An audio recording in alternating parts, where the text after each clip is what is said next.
हरे कृष्ण। तो आप सभी भक्तों का हार्दिक स्वागत है आज के प्रातःकालीन श्रीमद् भागवतम के डिस्कशन में। आज हम लोग चर्चा कर रहे हैं Shrimad Bhagavatam first canto, fifth chapter, और इसके श्लोक संख्या 14 नंबर पे, 14 नंबर श्लोक पे कल हम चर्चा कर चुके थे। ततो अन्यथा किंचन यदि यद्विवक्षता पृथक् दृशस्तत्कृतरूपनामभि न कर्हिचित् क्वापि च दुःस्थिता मतिर् लभेत वातात्मनिवास्पदम्। अन्यथा किंचन विवक्षता, भगवान के पृथक दृश्य से, भगवान की इच्छाओं के विपरीत, या इसको सरल भाषा में बोले कि अगर कोई भी व्यक्ति है जो भगवान के चरण कमलों को आश्रय के अलावा कुछ भी चाहता है, चाहे नास्तिक बन करके, पापमय तरीके से, या कोई भक्ति में या धर्म का पालन करते हुए भी, दोनों ही स्थिति में, हालांकि जो किसी भी प्रकार से धर्म का, चाहे कर्म कांड हो, ज्ञान कांड हो, या जो मिश्रित भक्ति है उसका अगर पालन करते हैं, तो वो बहुत ही बेटर पोजीशन में है, बहुत ही अच्छी स्थिति में है, बजाय कि उन लोगों से जो लोग स्वीकार ही नहीं करते भगवान की सत्ता को। लेकिन दोनों ही प्रकार के लोग जो हैं, दुस्थिता मति होती है। उनकी जो मति है, यानी बुद्धि है, मन है, वो विचलित होता रहता है। और इसलिए कई बार ये जब प्रश्न पूछते हैं, कुछ कुछ भक्त कई बार प्रश्न पूछते हैं कि प्रभु जी भक्ति कर रहे हैं फिर भी दुख क्यों आ रहा है। तो दुख क्या होता है? दुख हम जो है पृथक भाव होने के कारण होता है। हम समझते हैं दुख मतलब हमारे जीवन में इंद्रिय तृप्ति नहीं मिला, उसको दुख दुख मानते हैं। तो उसके हिसाब से तो भगवान दुखालयम अशाश्वतम बोले ही हैं गीता में। वो तो हर किसी के लिए एप्लीकेबल है। जो भी इस संसार में सुख प्राप्त करने की इच्छा रखता है, वो उसको तो दुखी होना ही होना है, चाहे वो भक्ति मार्ग में लगा रहे या भक्ति मार्ग में ना लगा रहे। तो संसार में सुख प्राप्त, भौतिक सुख प्राप्त करने की अगर कोई इच्छा करता है तो दुखी रहेगा। उसी को पृथक दृश्य बोला गया है। लेकिन अगर कोई भक्त है जो पृथक दिशज नहीं है, प्योर इंटेंशन, एकमात्र भगवान कृष्ण के चरण कमलों का आश्रय प्राप्त करना चाहता है, उनका सेवा मात्र करना चाहता है, तो ऐसे भक्त के लिए ये दुखालयम शाश्वतम जगत भी दुख नहीं रह जाता है। ये विश्वम पूर्ण सुखायते विधि महेंद्र कीटायते कैवल्यम नरकायते त्रिदश पूरा आकाश पुष्पायते यत् कारुण्य कटाक्ष चैतन्य कारुण्य कटाक्ष प्रभव। श्री चैतन्य महाप्रभु की कृपा का कटाक्ष, कटाक्ष मतलब मर्सीफुल ग्लैंस का एक कृपा, एक ग्लैंस भी मिल गया तो उसके भक्त के हृदय से जो है सभी तुच्छ भौतिक सुख की वासनाएं नष्ट हो जाती हैं। अब वो केवल भगवान के चरण कमलों का आश्रय लेकर के उनका सेवा करने की इच्छा रखता है। तो ऐसे भक्त के लिए विधि महेंद्र, ब्रह्मा जी आदि देवताओं का जो पोजीशन है वो कीट के समान लगता है। कैवल्य मोक्ष जो है नरक के समान लगता है। और त्रिदशपुर आकाश पुष्पायते, स्वर्ग के जो सुख हैं, जो प्रलोभन कर्मकांडी शास्त्रों में बताए गए हैं कि स्वर्ग में जाकर के ये यज्ञ करिए, ये स्वर्ग में जाकर के आपको इतना सोमरस पान करने को मिलेगा, इतनी सारी अप्सराओं का संग मिलेगा। तो वो सब उसके लिए क्या लगता है? आकाश पुष्पायते, flowers in the sky. There is no existence of flowers in the sky. कई बार बादल इस प्रकार से बिखरे रहते हैं आकाश में कि लगता है बड़ा बहुत सुंदर सुंदर रचनाएं हो जाती हैं, फूल जैसा दिखने लग जाता है। तो उसी प्रकार से, जो कि फूल नहीं है वास्तव में, तो आकाश पुष्पायते बताया गया है। तो और चौथा विश्वम पूर्ण सुखायते, ये पूरा भौतिक जगत उसके लिए हर जगह सुखमय हो जाता है। नारायण परायण सर्वे न कुतश्चन बिभ्यति स्वर्ग नरकेषु अपि तुल्यार्थ दर्शिनः। भगवान शिव भी इस बात को बताते हैं किनके प्रसंग में? चित्रकेतु महाराज के प्रसंग में, जब माता पार्वती ने चित्रकेतु महाराज को श्राप दे दिया तो भगवान शिव बोलते, अरे देवी आपने क्या कर दिया? आपको पता नहीं है ये नारायण परायण भक्त है, आपको श्राप नहीं देना चाहिए था, ये शुद्ध वैष्णव है, इसका कोई अपराध नहीं था, वो तो मेरा भाई है, मित्र है, भाई है, तो गॉड ब्रदर है और भाई भी है। तो इसलिए वो तो मजाक में उसने कुछ बोल दिया, तो उसको इतना सीरियस नहीं लेना चाहिए था। अपराध नहीं है, मैंने अपराध नहीं लिया उसका। लेकिन एनीवे आपने श्राप दे दिया है, लेकिन अब आप देखो उसकी स्थिति क्या है। आपका श्राप सुनने के पश्चात भी आप देखो उसके चेहरे में एक भी दुख या भय नहीं उत्पन्न हुआ है। तब उस प्रसंग में भगवान शिव पार्वती माता को बोलते हैं, देवी, जो नारायण परायण होते हैं, जो पृथक दृश्य नहीं होते हैं, जो एकमात्र भगवान नारायण के चरण कमलों में आश्रित होते हैं, उनके लिए स्वर्ग नरक तुल्यार्थ दर्शिना, स्वर्ग और नरक तुल्य होता है। उनको कोई फर्क नहीं पड़ता, पूरा भौतिक ब्रह्मांड जो है सुखमय हो जाता है, विश्वम पूर्ण सुखायति। लेकिन जो इस स्थिति में नहीं है, जो पृथक दृश्य है, यानी कुछ भौतिक लाभ, भौतिक चीजें प्राप्त करना चाहते हैं in exchange of devotional service to the supreme lord, भगवान कृष्ण का सेवा के बदले में, तो ऐसे लोग का दुः स्थितामति होता है। हाँ, और वो हमेशा जो है विचलित रहेंगे। तो अगर हम, ये पैरामीटर है, हम टेस्ट कर सकते हैं कि बहुत सिंपल है कि इस प्रश्न का उत्तर, कि अगर कभी हम भक्ति भी कर रहे हैं, माला जप भी कर रहे हैं, चार नियम पालन भी कर रहे हैं, फिर भी हमारा मन विचलित है, दुखी है, असंतुष्ट है, हाँ, भक्ति में टेस्ट नहीं आ रहा, हरिनाम में रुचि नहीं आ रही है, तो फिर हमको ये एनालिसिस करना चाहिए। इसलिए भक्ति विनोद ठाकुर बोलते हैं कि हर भक्त को हर एकादशी में, अभी कल एकादशी आने वाला है, तो एकादशी के दिन आपको ये दो कार्य करना है। क्या कार्य करना है? और हर एकादशी करना है। एक तो 64 राउंड चैंटिंग करना है, 64 नहीं, 64+ राउंड्स करना है। हाँ, निरंतर। एक्चुअली में एकादशी हम लोग प्रयास करते हैं, भक्तों को प्रेरित करते हैं कि आप 64 माला जप करिए। वो इसलिए बोलते हैं क्योंकि अभी 64 माला, क्योंकि पूरा दिन जप नहीं कर सकते हैं, इसलिए ठीक है, चलो कम से कम 64 माला तो जप करो। लेकिन अन्यथा प्रभुपाद जी का इंस्ट्रक्शन है कि Ekadashi means non stop chanting, one should not stop chanting Hare Krishna. Ekadashi पूरा 24 घंटे हरिनाम लेना चाहिए। लेकिन नहीं कर सकते हैं, इसलिए ठीक है, चलो 64, 33% में आपको पास कर देंगे। 192 राउंड 24 घंटे, मतलब 192 राउंड नामाचार्य हरिदास ठाकुर करते थे। 64 राउंड, उसका 33% हुआ, तो पासिंग मार्क्स देने को तैयार है। तो आप भक्त लोग प्रयास करिए। और स्पेशली जो लोग ज्यादा कर सके, कई भक्त लोग ज्यादा भी करते हैं, अच्छी बात है। तो ये एक हरिनाम करना निरंतर, और साथ ही साथ में ये विश्लेषण भी करना है, सोचना है कि हम जो भक्ति कर रहे हैं उसमें क्या है, हम चाहते क्या है, व्हाट इज द गोल, हमको प्राप्त क्या करना है। ये हमेशा प्रश्न पूछते रहना चाहिए, क्योंकि मन इतना पावरफुल है, मन इतना, mind is such a great cheater, इतना इतना बड़े धोखेबाज है कि हमको पता भी नहीं लगने देगा कि मन हमको धोखा दे रहा है। बाहरी रूप से मन हमको बोलेगा कि हाँ हाँ, मैं आपको कृष्ण के पास ही लेके जा रहा हूँ, आप टेंशन क्यों लेते हो, कृष्ण को ही, कृष्ण ही आपको मैं दिलाऊंगा। लेकिन आंतरिक रूप से कुछ और ही इच्छाओं की पूर्ति करने के लिए प्रेरित करता रहता है, भक्ति में आने के बाद भी। यहाँ तक कि सिंसियर डिवोटीज भी कई बार इस प्रकार से फंस जाते हैं। महाप्रभु इसको सनातन शिक्षा में, या रूप रूप गोस्वामी की शिक्षा में बड़ा स्पष्ट बताते हैं कि एक ये भक्ति रूपी गार्डन में, ये प्रेम रूपी भक्ति कल्प तरु है, भक्ति जो है लता के समान है, उसमें फल फूल निकलेगा कृष्ण प्रेम रूपी। तो आसपास बहुत सारे उप शाखाएं प्रकट हो जाती हैं, खरपतवार उत्पन्न हो जाते हैं। तो कई बार ऐसा, जो लोग खेती किसानी किए होंगे तो उनको शायद याद होगा, मालूम होगा, नहीं तो देखा भी होगा। तो जब धान धान की खेती करते हैं, तो धान के जो पौधे होते हैं, उसके जैसे ही पौधे कुछ उग जाते हैं, जिनको जिनको चारा घास बोलते हैं, वो धान के जैसे ही दिखते हैं। तो जो एक्सपर्ट नहीं है, तो वो आइडेंटिफाई भी नहीं कर पाएगा कि ये धान का है कि ये उपशाखा है। लेकिन जो एक्सपर्ट किसान होता है, जो बहुत सालों से जो किया है, जिसको मालूम होता है, तो वो आइडेंटिफाई कर लेता है उसको देख करके कि नहीं नहीं, ये चारा है, खरपतवार है, और ये जो है ये धान है। तो फिर उसको जो चारा होता है उसको उखाड़ के तुरंत फेंक देता है। क्योंकि अगर ऐसा नहीं करेगा तो उसके बाजू में जो धान का पौधा है, उसको पूरा पोषण नहीं मिलेगा, और उसमें बहुत धान जो है प्रचुर मात्रा में नहीं उत्पन्न होगा। तो इसलिए जरूरी होता है। तो इसी प्रकार से जब हम भक्ति मार्ग में जुड़ते हैं, तो भक्ति रूपी जो पौधा है हमारे हृदय में जन्म लेता है, और सिंचाई करते हैं हम हरिनाम संकीर्तन श्रवण कीर्तन के माध्यम से।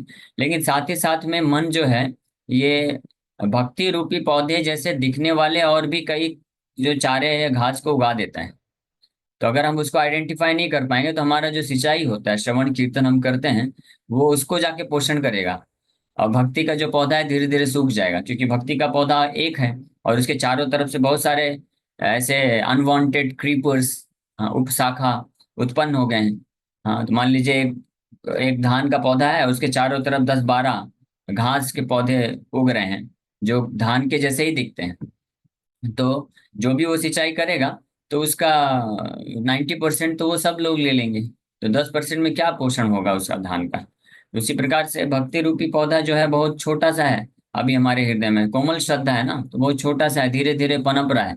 लेकिन आसपास बहुत सारी उपशाखाएं हैं। कितनी कितनी अनवांटेड क्रीपर्स हैं? अनलिमिटेड हैं। कोई कैलकुलेशन नहीं। यही कारण है कि इतना सब कुछ सिंचाई, हरे नाम हरे कृष्ण कृष्ण कृष्ण हरे हरे, हरे राम राम राम हरे हरे। हाँ। बहु जन्म करी यदि श्रवण कीर्तन, तबु तने कृष्ण पदे न पाए प्रेम धन। तो इतना हरे कृष्ण और इतना श्रवण कीर्तन करने के बाद भी भक्ति रूपी पौधा जो है सूखता चला जाता है। क्यों? क्योंकि अन्य वासनाओं को पूर्ति करने में वो सब चला जाता है। तो इसलिए जो भक्त होते हैं बड़े उनको चतुर होना चाहिए, इंटेलिजेंट होना चाहिए, एक्सपर्ट होना चाहिए आइडेंटिफाई करने के लिए। और खुद नहीं कर सकते हैं तो जो सुपीरियर होते हैं, इसलिए ये बहुत जरूरी है कि हम किसी सुपीरियर वरिष्ठ भक्त के मार्गदर्शन में रहें। और ऐसा वरिष्ठ भक्त उम्र के हिसाब से नहीं होता है, जो वास्तविक रूप में उस स्थिति को प्राप्त किया है। तो ऐसा जो वरिष्ठ भक्त जो है हमको गाइड कर सकता है। गुरु का यही रोल होता है, शिक्षा गुरु, दीक्षा गुरु, मुख्य रूप से ये रोल होता है। वो गाइड कर सकते हैं हमको कि ये जो है अनवांटेड क्रीपर है, इसको आपको कल्टीवेट नहीं करना चाहिए। तो इस प्रकार से फिर जब सारे अनवांटेड क्रीपर्स को हटा के फेंक देते हैं, पृथक दृश्य जिसको बोला गया है इस श्लोक में, फिर वहां से भक्ति रूपी पौधा जो है बड़े स्मूथली ग्रो करता है। और तब जो है भक्त जो है बड़ी आसानी से हरिनाम के प्रति रुचि, भक्ति में उसको टेस्ट और तीव्रता से वो आगे बढ़ पाता है। हाँ, तो ये मैं चर्चा कर रहा था कि हमको ये एनालिसिस करना चाहिए कम से कम हर एकादशी। वैसे तो हर दिन करना चाहिए, हर दिन के every moment we should become external observer and observe the activities of mind. ये भी एक भागवत में एक जगह आता है ये प्रसंग। आई थिंक ऋषभ महाराज के टीचिंग्स में या भरत महाराज की शिक्षा में, हाँ, जड़ भरत की शिक्षाओं में ये एक प्रसंग आता है। तो इसमें बताया गया है कि जो एक्सपर्ट ट्रांसेंडेंटलिस्ट होते हैं, जो बहुत ही दक्ष या बुद्धिमान आध्यात्मवादी होते हैं, तो they never make friendship with the mind. वो कभी मन से मित्रता नहीं करते हैं, but they always remain aloof, external observer and very very minutely observe the activities of mind. मन की गतिविधियों को वो निरीक्षण करते रहते हैं सतत, अपने आप को अलग रख के, है ना। अभी हमारी स्थिति कैसी है कि हम मन से अलग होना तो दूर की बात है, मन से इतने ज्यादा अटैच हैं कि हम अपने आप को मन समझते हैं। मन का सुख दुख अपना सुख दुख मानते हैं। ऐसी स्थिति है अभी। तो इसको देहात्म बुद्धि बोला गया है भगवद गीता में। हाँ, to identify oneself with this body and mind, अपने शरीर और मन से अपने आप को आइडेंटिफाई करना, देहात्म बुद्धि। तो हमारी स्थिति अभी ऐसी है कि अगर हमारा मन विचलित हो गया तो हम विचलित हो जाते हैं, यानी हमको दुख महसूस होता है। किसी ने मान लीजिए कुछ इंसल्टिंग वर्ड्स बोल दिया, कुछ अपमानजनक शब्द बोल दिए, कुछ कोई निंदा कर दिया कोई, हाँ, या कुछ कोई किसी व्यक्ति ने हमारे मन के हिसाब से कार्य नहीं किया, तो इमीडिएटली मन दुखी हो जाता है। मन को इंसल्ट हो जाता है, अपमान महसूस होता है, तो हम दुखी हो जाते हैं, फिर हम उसको परेशान हो जाते हैं। लेकिन अगर हम देहात्म बुद्धि से ऊपर उठेंगे तो जानेंगे कि मैं मन नहीं हूँ। ठीक है, मन की कुछ इच्छाएं हैं, पूर्व जन्म के संस्कार के कारण मन अभी पूर्ण रूप से शुद्ध नहीं है, तो कुछ भौतिक इच्छाएं हैं, वो भौतिक इच्छाएं पूर्ति नहीं हो रही तो मन दुखी हो रहा है। मेरे को उससे क्या लेना देना है? मेरा बिजनेस तो उससे एक ही है, भगवान के नाम का जप करना, आश्रय लेना, भगवान की भक्ति में लगे रहना। मन दुखी है तो दुखी रहने दो। How does it matter? इसमें क्या, इसमें कौन सी बड़ी बात है? कोई फर्क नहीं पड़ता है ना। ठीक है, थोड़ा प्रभावित होंगे, लेकिन एटलीस्ट हम जो कोर एक्टिविटी है उससे विचलित नहीं होंगे अगर हम इस बॉडली प्लेटफॉर्म से ऊपर उठ जाते हैं तो। फिर इसके भी ऊपर जो एक्सपर्ट ट्रांसेंडेंटलिस्ट होते हैं, वो लोग इसके भी ऊपर जाते हैं। वो लोग मन से अपने आप को आइडेंटिफाई नहीं करते हैं, और साथ ही साथ में अपने आप को मन से काफी दूर रख करके मन के गतिविधियों को ऑब्जर्व करते हैं, देखते हैं कि मन ये क्या क्या करता है, कैसे कैसे फंसाना चाहता है। तो अब मन की गतिविधि को ऑब्जर्व करने का मतलब क्या है कि वो हमेशा ये निरीक्षण करते रहते हैं, ये टेस्ट करते रहते हैं कि ये मन मतलब चाह क्या रहा है, मुझे किस डायरेक्शन में ले जाना चाहता है, चाहिए क्या, क्या ये जो मन मेरे को करने के लिए बोल रहा है, ये वास्तविक रूप में मुझे कृष्ण के पास लेके जाएगा या मुझे भ्रमित कर देगा, रास्ते से भटका देगा। और कई बार भक्तिमय तरीके से मन विचलित कर सकता है, भक्तिमय तरीके से भी। हाँ, वो भक्ति का प्रलोभन दे करके, हाँ, कि मन विचलित कर सकता है। तो इस प्रकार से मन जो है ऐसे एक्ट करता है। तो हमेशा एक डिवोटी को, भक्त को, ये प्रश्न हमेशा पूछते रहना चाहिए कि मुझे क्या चाहिए, मैं प्राप्त क्या करना चाहता हूँ, भक्ति कर रहा हूँ, साधन कर रहा हूँ, मुझे चाहिए क्या? तो अगर आपका उत्तर है, पहली बात तो ये, क्या चाहिए आपका, अगर उत्तर ये है कि मुझे हाँ केवल कृष्ण के चरण कमल का आश्रय चाहिए, अगर ये उत्तर है, तो उनके लिए ये सेशन चल रहा है, उनके लिए भागवत कथा चल रही है। लेकिन जिनका उत्तर ये नहीं है कि नहीं नहीं, हमको कृष्ण की भक्ति नहीं चाहिए, हम भक्ति कर रहे हैं ताकि भौतिक सुख सुविधा मिल सके, तो वो भी सुन सकते हैं, वो भी भागवत कथा उनके लिए भी, ऐसा नहीं है। अकामो सर्व कामो वा मोक्ष कामो उदारधी तीव्रेण भक्ति योगेन यजेत पुरुषं परम। भागवत में ये वर्णन करते हैं कि किसी के पास कोई अन्य भौतिक इच्छा नहीं है, कोई व्यक्ति है जो केवल कृष्ण का आश्रय प्राप्त करना चाहता है, उसके लिए भी उसको भी भागवत को से आश्रय लेना चाहिए। भगवान यजेत पुरुषः परम, परम पुरुष भगवान कृष्ण का आश्रय लेना चाहिए भागवत के श्रवण कीर्तन के माध्यम से। अकामो सर्व कामो बल, और अगर किसी के पास बहुत सारी भौतिक इच्छाएं भी हैं, वो वास्तव में भगवान कृष्ण के चरण कमलों का आश्रय नहीं चाहता है, लेकिन उसको भौतिक सुख सुविधा चाहिए, बहुत कुछ भौतिक चाहिए, तो उसके लिए उसको भी भगवान का आश्रय लेना चाहिए, भागवत को सुनना, श्रवण कीर्तन करना चाहिए। क्यों? क्योंकि इससे क्या होगा, वो भगवान इतने दयालु हैं कि उसकी जो सर्व काम हो, बहुत सारी भौतिक इच्छाएं हैं, तो भगवान उसको पूरा भी करेंगे, और साथ ही साथ में साइमल्टेनियसली उसकी भौतिक इच्छाओं को शुद्ध भी करते जाएंगे। तो धीरे धीरे पूरा करते करते, शुद्ध करते करते, वो भी जो है इस प्लेटफॉर्म में आ जाएगा, अकामो। अकामो मतलब विदाउट एनी मटेरियल डिजायर, तो केवल भगवान कृष्ण का आश्रय प्राप्त करेगा। तो इसलिए ऐसे भक्तों को भी, ऐसे व्यक्तियों को भी भागवत सुनना चाहिए।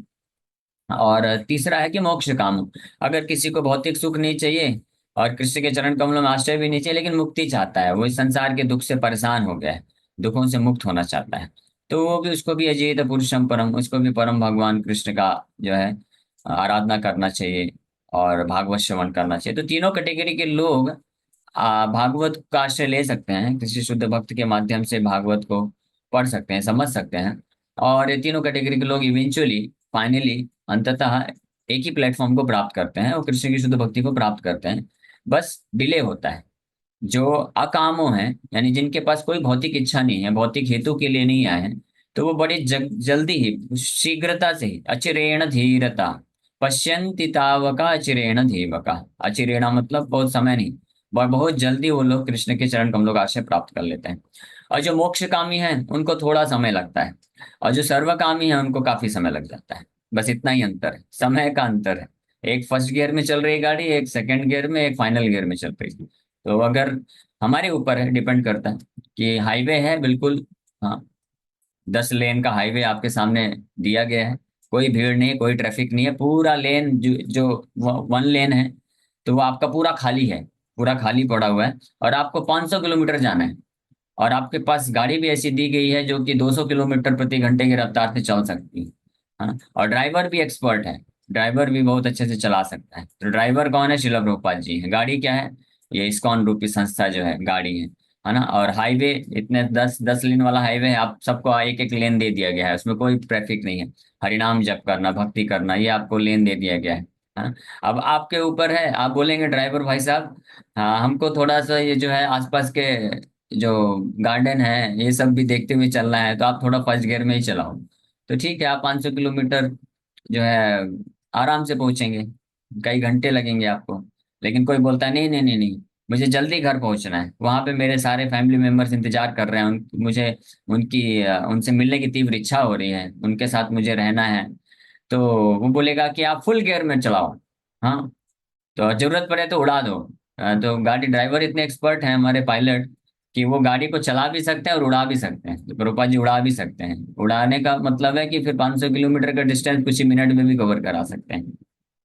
लेकिन अगर आपकी इच्छा है तो ठीक है, चलो भाई फर्स्ट गियर में लेके चलते हैं, तो वो आपकी इच्छा है। तो इसी प्रकार से डेस्टिनेशन, अल्टीमेट डेस्टिनेशन है कृष्ण के चरण कमलों का आश्रय प्राप्त करना। तो जिनके हृदय में तीव्र इच्छा है कि मैं कृष्ण का दर्शन प्राप्त करना चाहता हूँ, कृष्ण का सेवा प्राप्त करना चाहता हूँ, कृष्ण के चरण कमलों का आश्रय प्राप्त करना चाहता हूँ, तो वो लोग फिर इधर उधर भ्रमित नहीं होते हैं, दाएं बाएं हाईवे में देखते नहीं है कि यहाँ पे भी एक रिजॉर्ट आ गया है, चलो यहाँ पे थोड़ा रुक जाते हैं, एक ये पिकनिक स्पॉट आ गया, यहाँ भी थोड़ा सा रुक जाते हैं, थोड़ा खा पी के चलते हैं। ये सब वो नहीं चाहते हैं। वो लोग क्या चाहते हैं? डायरेक्ट हाँ, वन पॉइंटेड अटेंशन, व्यवसायत्मिका बुद्धि एकेह कुरु नंदना, बहुशाखा अनंतस्य बुद्धयो अव्यवसायिनाम। गीता में भगवान ये चीज बोलते हैं। व्यवसायत्मिका बुद्धि होती है, वन पॉइंटेड बिजनेस इंटेलिजेंस होता है जिसका। हाँ, वो लोग केवल अपना गोल पे लक्ष्य निर्धारित करके केवल उस ओर जो है तीव्रता से जाना चाहते हैं। तो इसको बोला जाता है शुद्ध भक्ति। और पृथक दृश्य जो इस श्लोक में आया है उसका अर्थ है कि समथिंग एल्स। हाँ, कुछ और भी इच्छा है किसी की प्राप्त करने के इस संसार में, तो उनको फिर विलंब होगा। तो कोई बोलेगा चलेगा प्रभु जी, थोड़ा विलंब होगा, देर से आएंगे, देर आए लेकिन दुरुस्त आए। तो भगवान तो इस बात को बोलते हैं, ठीक है देर आए दुरुस्त आए, फिर आए तो सही, कम से कम नो प्रॉब्लम, मैं इंतजार करूंगा। एक जन्म में नहीं, 100 जन्म में, 1000 जन्म में, लाखों जन्म में भी आए, आ तो जाए। तो भगवान इतने, इनका उनका हृदय इतना विशाल है, भगवान बोलते उदारा सर्व ये सब के सब बड़े उदार हैं। अरे काहे के उदार हैं? इतने इतने क्या बोलेंगे उसको, इतने नालायक हैं हम लोग, इतने नालायक हैं, भगवान पूरा अवसर दे रहे हैं कि आओ मेरे चरण कमलों का आश्रय लो, मैं तुमको सर्व पापेभ्य मोक्षयिष्यामि, सारे पाप से मुक्त करके सारे दुखों से मुक्त कर दूंगा मैं। भगवान ओपन इनविटेशन दे रहे हैं। और इतना ही नहीं, केवल दुखों से मुक्त कर दूंगा, मैं आपको अपना बना लूंगा। आप मुझे पुत्र बनाना चाहते हो, मैं आपका पुत्र बन जाऊंगा। आप मुझे सखा बनाना चाहते हो, सखा बन जाऊंगा। आप मुझे अपना लवर बनाना चाहते हो, पति बनाना चाहते हो, बॉयफ्रेंड बनाना चाहते हो, मैं बन जाऊंगा। मेरा आप मुझे अपना मालिक बनाना चाहते हो, बन जाऊंगा। भगवान ओपन इनविटेशन दे रहे हैं। हाँ, लेकिन फिर भी हम लोग बोलते हैं नहीं नहीं नहीं, थोड़ा आराम से आते हैं। तो इसमें हमारी ही मूर्खता है, लेकिन भगवान बड़े विशाल हृदय के हैं तो बोलते हैं चलो कोई बात नहीं, आप आओ, 100 जन्म, 1000 जन्म, लाख जन्म, जितने जन्मों में आपको आना है आओ। लेकिन इसमें समस्या क्या है? सबसे एक तो समस्या सबसे बड़ी वास्तव में ये है कि हम उतने जन्मों तक, उतने समय तक हम कृष्ण से विरह में हैं, कृष्ण से दूर हैं। और सबसे बड़ा जीवात्मा का दुख यही है, सबसे बड़ा दुख यही है व्यक्ति का, कि भगवान के शुद्ध भक्ति मार्ग से वो दूर है। यही सबसे बड़ा दुख है। लेकिन ये दुख तो हमको समझ में आता नहीं, क्योंकि हम अभी उस लेवल पे नहीं है। तो अगर दूसरा दुख भी देखें, भौतिक दुख भी तो कितना है, जितने जितना हम मिश्रित भाव में रहेंगे, पृथक दृश्य बने रहेंगे, कुछ अन्य भी चीजों को प्राप्त करना चाहेंगे कृष्ण से भक्ति के एक्सचेंज में, उतना ही लंबा समय होगा और उतना ही हमको क्या करना पड़ेगा, इस संसार में दुख को झेलना पड़ेगा, बार बार जन्म मृत्यु, जन्म मृत्यु जरा व्याधि दुख दोषाणु दर्शनम। और दूसरा, कि हम जिन भौतिक सुख को प्राप्त करने के लिए कृष्ण की भक्ति से एक्सचेंज कर रहे हैं, क्या हमको वो भौतिक सुख मिल सकता है? वो भी नहीं मिलने वाला है, क्योंकि ये दुखालय शाश्वतम है। Nobody else other than Krishna can satisfy all our desires. ये हमेशा ध्यान रखिए। केवल कृष्ण ही एकमात्र व्यक्ति हैं पूरे सृष्टि में जो किसी भी जीवात्मा को पूर्ण रूप से संतुष्ट और सुख प्रदान कर सकता है। अन्य कोई भी व्यक्ति नहीं कर सकता है। इसलिए जो आत्मा होती है, जब कृष्ण के अलावा और कुछ प्राप्त करना चाहता है, इस संसार की कुछ वस्तुएं या अन्य किसी लोगों से संबंध बना करके कुछ उनसे सुख प्राप्त करने की कामना रखता है, तो आत्मा कभी पूर्ण रूप से संतुष्ट नहीं होगी। हाँ, डेल्टा परसेंट संतुष्ट हो जाएगी, 1%, 2%, मैक्सिमम 3, 4, 5% मान लीजिए। लेकिन ज्यादातर 99.99% हार्ट में वैक्यूम बना रहेगा। क्यों? क्योंकि वो केवल कृष्ण ही फिल कर सकते हैं। कृष्ण ही जो है एक ऐसे दिव्य आदि पुरुष है, परम भगवान है, जिनके पास ऐसे अनलिमिटेड ट्रांसेंडेंटल क्वालिटीज हैं, इतने सारे दिव्य गुण हैं, और इतने सारे उनके पास लीलाएं हैं, इतने सारे रसों के आगार हैं, कि वो किसी हर एक जीवात्मा का इंडिविजुअल, हर जीवात्मा जो है व्यक्तिगत होता है। तो हर एक जीवात्मा को व्यक्तिगत रूप से उसको संतुष्ट करने की जो है भगवान शक्ति रखते हैं। और भगवान करते भी हैं। इसलिए भगवान इतने सारे रूप लेते हैं ना, अनंत रूप भगवान लेते हैं। भक्ताभिमुख रूप दृक, ये चैतन्य महाप्रभु का एक नाम है ना? कि जैसे हमारे गुरु महाराज जब मुझे दीक्षा दिए तो नाम दिए, योर स्पिरिचुअल नेम इज अनंत रूप गौर दास। और उसका ट्रांसलेशन लिखा हुआ था, Lord Chaitanya who assumes unlimited form. भगवान चैतन्य महाप्रभु जो असंख्य रूप धारण करते हैं, इतना उसमें लिखा हुआ था। फिर बाद में एक बहुत ही वरिष्ठ भक्त है कमल लोचन प्रभु, तो उनके एक लेक्चर में मैं सुन रहा था, तो इसका व्याख्या कर रहे थे, चैतन्य महाप्रभु का ये अनंत रूप नाम होता है, तो इसका व्याख्या करके वो इस बात को बताते हैं। तो मुझे सुन के बड़ा अच्छा लगा कि हम ऐसे भगवान के दास बनने जा रहे हैं, जो कि भगवान श्री चैतन्य महाप्रभु असंख्य रूप धारण करते हैं, अपने असंख्य जीवात्मा जो भक्त हैं उनके असंख्य प्रकार से विविध प्रकार की जो उनकी इच्छाएं होती हैं भगवान को सेवा करने की, भाव को आदान प्रदान करने की, तो उसके अनुरूप भगवान जो है रूप धारण करके उसको संतुष्ट करना चाहते हैं, सुख देना चाहते हैं। ये है भगवान। अब आप खुद सोचिए कि इस पूरे सृष्टि में कोई ऐसा व्यक्ति है, देव देवी देवताओं से लेकर के, ब्रह्मा शिव इंद्र चंद्र वरुण आदि देवता लोगों से लेकर के, और कोई भी संसार में जिनके साथ हम रहते हैं, क्या कोई ऐसा व्यक्ति है जो कि किसी व्यक्ति के हर प्रकार की इच्छाओं को संतुष्ट कर सके, हर प्रकार की भावनाओं को टेक केयर कर सके? नहीं कर सकता, इम्पॉसिबल। इसीलिए तो इमोशनल जो बॉन्डिंग है वो इतना परफेक्ट नहीं बन पाता है। रिलेशनशिप ब्रेकअप क्यों होता है?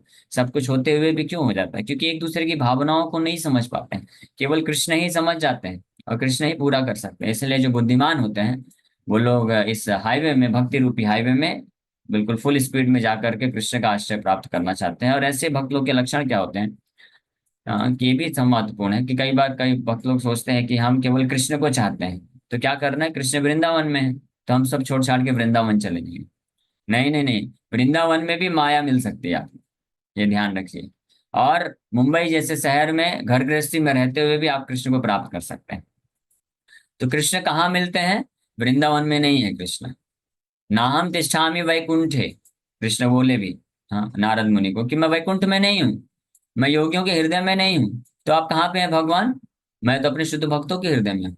तो इसलिए कृष्ण को जो तीव्रता से जल्दी प्राप्त करना चाहता है, उसके उनको कृष्ण के ऐसे शुद्ध भक्त का आश्रय लेना चाहिए। फिर वो जैसे मार्गदर्शन करते हैं वैसे हिसाब से जब हम भक्ति करते हैं तब हम कृष्ण को तीव्रता से और जल्दी प्राप्त कर सकते हैं। अन्यथा हम फिर से मन के चक्कर में फंस सकते हैं। जैसे मैं बता रहा था कि मन जो है वो जो धान का पौधा होता है वैसे ही अन्य भी पौधे होते हैं, तो उस प्रकार से हम डिस्टिंग्विश नहीं कर पाएंगे और हम फंस सकते हैं। मन हमको भ्रमित कर सकता है कि हाँ इस तरीके से मुझे कृष्ण मिल जाएंगे, और कृष्ण नहीं मिलने वाले हैं। माया खड़ी है कृष्ण का रूप धारण करके।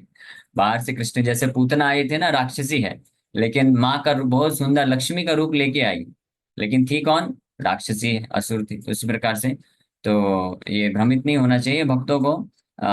शुद्ध भक्त वैष्णवाचार्य शिला प्रभुपाद जी हैं, उन वो जैसा मार्गदर्शन उनको कर रहे हैं वैसा भक्ति करना चाहिए, तीव्रता से हरिनाम का आश्रय लेना चाहिए, श्रवण कीर्तन करना चाहिए, चार नियम का पालन करना चाहिए और सेवा करना चाहिए अपनी स्थिति में रहते हुए। उसको छोड़ना नहीं चाहिए, अपनी स्थिति में रहते हुए भगवान के प्रति भक्ति को विकसित करने का प्रयास करना चाहिए। ओके, इसी के साथ यहीं पे विराम करेंगे। Thank you very much. Hare Krishna.